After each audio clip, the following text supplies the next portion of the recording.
Hey there guys, it's Ripper here again. Hope you're doing well, and this is a great tactics review of the Halland, and the build is on the screen. I focused on more of a Torp build. The Halland, honestly, the bread and butter of it is not hard-hitting torpedoes, but really lightning speed laser torpedoes. That's the way I call them. And you can see the commander build as well. I had Swirsky, how you ever say his name. He's a great commander for the European line. And guys, if you guys would like to support the channel, go ahead and hit that like and subscribe button and hit the bell for notifications. And we're trying to get to 100 subscribers. It's the first time ever. So hey, we'd love to support. Thank you for all you do.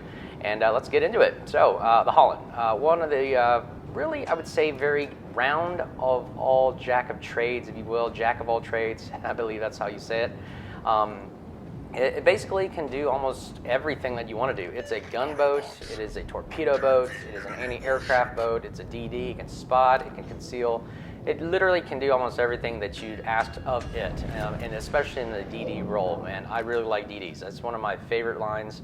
I used to like battleships, but man, you just get more action out of the DDs nowadays with the nerfs on secondaries and the Deadeye stuff. You can read about that later, but you know, really, this is just a fun line. Look at those torpedoes. Look how they leave the destroyer, and they are just literally lightning fast. The detection isn't as good. I would say it's like about in the 1.789 range, but with the speed that they're going, it's almost, and I've been on the receiving end of these, very difficult to, I would say, anticipate or dodge, or even if you're not paying attention, react to it in time. So the Hindenburg, first victim here, we could see that, I mean, he's pretty far away. I mean, he's 12.6, but the range on these torpedoes is 15 kilometers, which is pretty incredible for what you're trying to do with this ship. So the Hindenburg's taking a beating right now, so I just did a spread and assumed where he's going to go, and he has nowhere to go. At this point, he's going crap. All I got left is destruction right there. Broadside hit, first blood, and the first kill of the game. Pretty awesome. These torpedoes wreak some pretty devastating havoc, especially when you're low HP. I mean, you just can't avoid them. The Halland is pretty, good in that sense, but man, some of the other great attributes of it are its ability to hang on against destroyers. The AA on this thing, I would say, is just one of 2 or 3 ships at the most that is able, honestly, I believe, can fend off a carrier single-handedly. It has defensive fire. The guns on it are pretty amazing anti-aircraft guns, and they just wreak havoc on planes. So, as we're doing right now, the role of the Halland right here is really just a really good spotting boat, because with the range of the torpedoes, you can stand off, spot for your team, as well as just rain consistent fire downrange of these torpedoes, and they just come out of nowhere unexpectedly, and sometimes the reaction time is really little to none. So we're going to hold this western flank of A and just continue spotting. And you see the gearing, which is another jack of all trades of destroyers, I believe, fulfills the same role. It just has slow reloading torpedoes. The torpedoes go pretty far as well. But the Halland torpedoes, you can notice they reload within a minute. So it is incredible how fast they can reload. Now, we lost our Smolensk there, which is unfortunate. Pretty good E spammer. But as you can see, look, we're just getting random little torpedo hits here and there, flooding starts, and we're just going to hold this western side of A and let our team cap. I mean, I think that the key to success to winning is in this role as well, is the DD to spot, to provide anti-aircraft defense, just with the Halland, of course, provide torpedo threats, as well as can maintain an area and provide just the enemy's, I would say, situational awareness that you are there to prevent any kind of massive push, because they know that, man, these torpedoes can literally come out of nowhere, and that you always pose a threat, especially for DDs as well, because the Halland is nothing to scoff about. Its guns are pretty strong. I mean, if you build it right, you can get them, close to fast firing, if not like close to a Smolensk level, I would say. Not quite, but I mean, a 0.1 of a difference, that wouldn't really make much. So another torpedo there, starting a flooding on the Republic. This is really, really awesome in the sense that, just providing that consistent threat on your enemy is really awesome. So the Halland isn't the quickest destroyer. You think you can get this up to, with the speed boost activated, about 37 to 38 knots. Not as fast as other destroyers like the Kleber or the Marceau, but it still is fast enough to get around the map, do what you have to do, provide consistent ISR, consistent intelligence, surveillance, reconnaissance, spotting, anything that you need to help your team, continuously maintain situational awareness of the battlefield. So what we're going to do right now is continuously just spot the Republic, keep the Conqueror in view, and just provide that constant spotting so we can either lay Torps on them, and boom, the Republic is taking some massive hits right there, and it's taken out by the Minotaur. Great torpedoes right there. And now we're just going to rain fire on the Conqueror. As you can see, we got the carrier helping us out. Really great to have the FDR in here to help us out. And look at this. Here comes the gunboat skills right here. Look at that. I got it down to about a 1.9 reload, especially just the way the Holland's arcs are kind of pretty egregious. But you can hit them if they're close enough. But the Minotaur obviously can strike from there. But there's still a good gunboat. Still a good gunboat, can handle its own and defend if you had to. And boom, we get another flooding. Man, we had a lot of great floodings in this one. That's why I put on the commander build, increased flooding. Any kind of flooding you can get and catch somebody off guard and using their damage con and having it on reload and then start a perma flood, it really does help out a lot. So here covering the FDR because the FDR is dangerously close to the Conqueror. So we're just going to help and provide cover for them, and I hope they're leaving, but I think we may lose him in this round right here. But hey, we got the Conqueror. We're going to launch some Torps at him.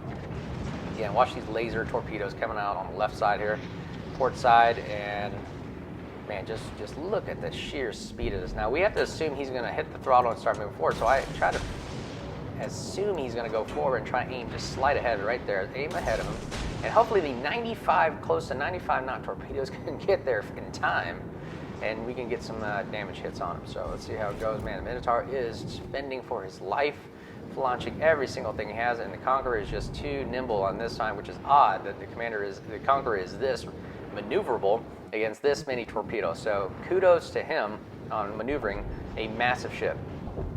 And we lose the Minotaur over here. We are neck and neck of the teams there, about 7-6 here, and hopefully we can start using our guns to start more damage, more fires or whatever on the Conqueror, and the Conqueror goes down due to the FDR fire. So kudos to the FDR firing that and getting out of there as well. Now we have a small one. Small one starts opening up on us. So we are literally almost a similar boat build.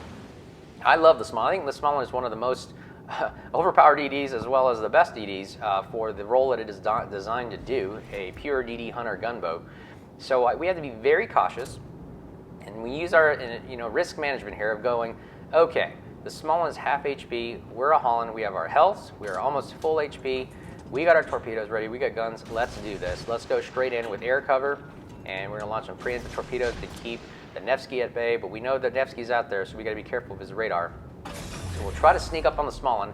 I believe he already used his radar, so he is not able to see us right now and can't use his radar. It's on cooldown, so let's go at him head on. Now the one problem that I noticed about the European destroyers is they can't shoot nose on because of those torpedo depth charge things in front, so you got to be careful, you got to be at an angle.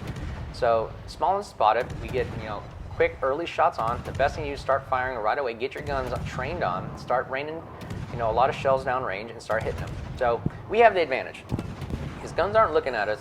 He is literally broadside to us. We are constantly firing at full rate right now, and we are just going to nail this kill right here. He's on fire. There's nothing much you can do. It's secure the kill against the small one.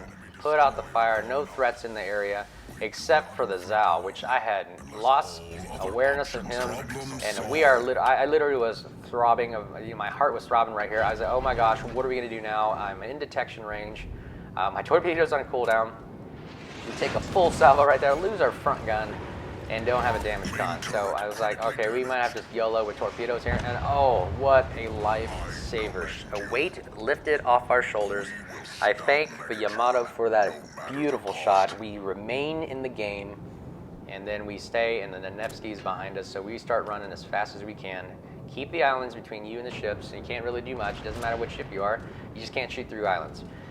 So what's our plan right now? So we look as we got to basically turn our boat around to launch torpedoes. Now I'm going to save these torpedoes, launch them off the port side, and see if I can catch the Nevsky off guard, since he doesn't have any spotting on me, and he's probably more focused on the Montana and the Yamato, which is a bad day for a cruiser right there.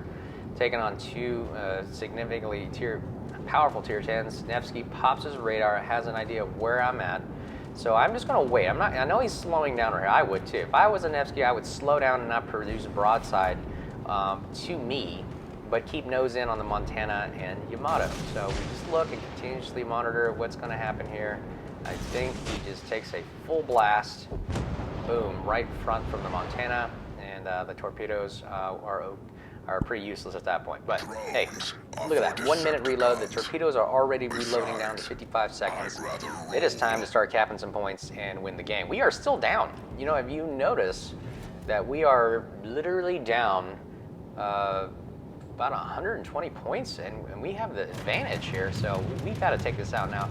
Here's a great example of the anti-aircraft defense on this. You can see it packs a pretty significant punch on any aircraft. I think the only, I would say, challenge would probably be the FDR, which I believe the FDR is already overpowered airplanes anyways, but I love them. I love the FDR. It's a pretty awesome carrier, just slightly overpowered. The Halland has some challenges with it, even with defensive fire. Those planes just kick damage. They're just, I love the FDR. They're just tanks in the sky. So we're just going to cap B and just move on. And while we're waiting, I noticed the Midway and the Thunderer. So they're our next targets right here, and we'll just start heading that way while capping and see if we can just end the game. So a couple of things to talk about, upcoming release dev blog stuff that's coming around. I've just been listening to a lot of the CC guys or other guys that do videos, and not major changes, but I know Thunderer is getting nerfed. They're saying that the gun reload is just too powerful, so they just reduce the range, which I'm like, okay, reducing range, not really going to help much. But I guess it's going to force guys to not take a reload booster on the module and get more of a slow firing long range guns, which I think the Thunderer is either way just a fire producing ship. It's like a Conqueror, but just a little bit more accurate. Another thing is the Stalingrad is getting nerfed. I don't really use it. I wish I had it, but the Stalingrad's radar is just getting nerfed from like about 30 seconds to 25 base seconds, which is not that bad. I mean, the Petra's radar, I got it out to 18 seconds. So another Soviet bias cruiser. I mean, I love them. Those things are strong and they're fun to play, but man, they are really biased, if you will. But yeah, the other cool topic is the King Kong versus Godzilla. Now, copyright with them, the Toho. I give them all the credit, but just plugging that movie is awesome, by the way. I mean, one of the greatest movies that I've seen, and you guys got to check it out. Now, here's the AA defense right here in motion right here. So let's see if I can get a good shot of it, but I think the planes disappear. Anyways, the King Kong versus Godzilla. I'm more of a Team Godzilla guy myself. Who can beat a lizard? Come on. But they're actually producing warships for them in World of Warships. I hope it's not an April Fool's joke, but something I think they're producing. If you look at their devlog or website, they're producing ships that literally have King Kong and Godzilla on the ships of an Amagi and a North Carolina. So really great artwork department. Everything's really cool. You definitely are looking forward to seeing that. They even have the sounds of the commanders of the King Kong and Godzilla. That's going to be really interesting to see. Can't wait for it to come out. Their art department is doing a great job, and look forward to seeing the rendering of that. So here's a great shot of the torpedoes on the Midway. Look how fast that is. I mean, he literally just forgot about it, put on autopilot, and boom, broadside Midway. Sad to see an American cruiser go down, but it is what it is. And now the Midway planes are in our AA range. Turn on defensive fire, and you'll just see a shred planes from the sky. I love the new artwork of seeing guys parachuting out of the planes, and the airplanes are just falling out of the sky, like just spiraling and going all crazy. It is really an amazing, remarkable form of artwork that they've done. Kudos to Wargame again for their art department. I think they can really continuously improve on it. And now we're just gonna end the game with Thunder. Look at it. It's just amazing how fast these torpedoes are. And literally, this is just like shoot fish in a barrel. It's just literally trying to figure out where is this guy gonna go. How is he going to maneuver and dodge? And you could see the Halland is just, going to work one over on the Thunderer here. So, wow, Thunderer is just, poor Thunderer, just getting a broadsided, hitting from every single direction possible, from a Venezia, the Montanas, Yamatos, even a Halland chasing behind him, constantly being spotted. But yeah, the Thunderer is like one of the most powerful ships in the game, honestly, and I'm glad it's getting kind of nerfed. I mean, I have it. I just don't like playing it. It seems kind of a boring ship to play. The Thunder is really just an HE spamming long range thing. It has good AP. You can hit some good ships with the AP, but other than that, it doesn't have much secondaries. Not really good range. It's more of a sit in the back kind of ship, and Yikes, we missed that last torpedo right there. That would have been cool if we hit the rudder or something. But, you know, now we're just farming on the Thunderer. But yeah, a lot of great up and coming updates, you know, especially with the new camos, the King Kong versus Godzilla ship that's coming out, a couple nerfs here and there, new development blogs are coming out, the 10.3 update, they're already talking about it, what it's going to entail. Looking forward to it. I took a survey on the, you know, a lot of these things about the new updates, about the commander rework and everything. And I said I wish they brought back the old secondaries, and man, I just wish they brought it with the accuracy of how they used to be and how they made battleships and brawling really, really fun. I wish they would bring it back. But anyways, guys, I hope you liked the video. If you'd like to support us, go ahead and hit like and subscribe, and look forward to seeing you at the next video. So have a great day. We love you. Cheers.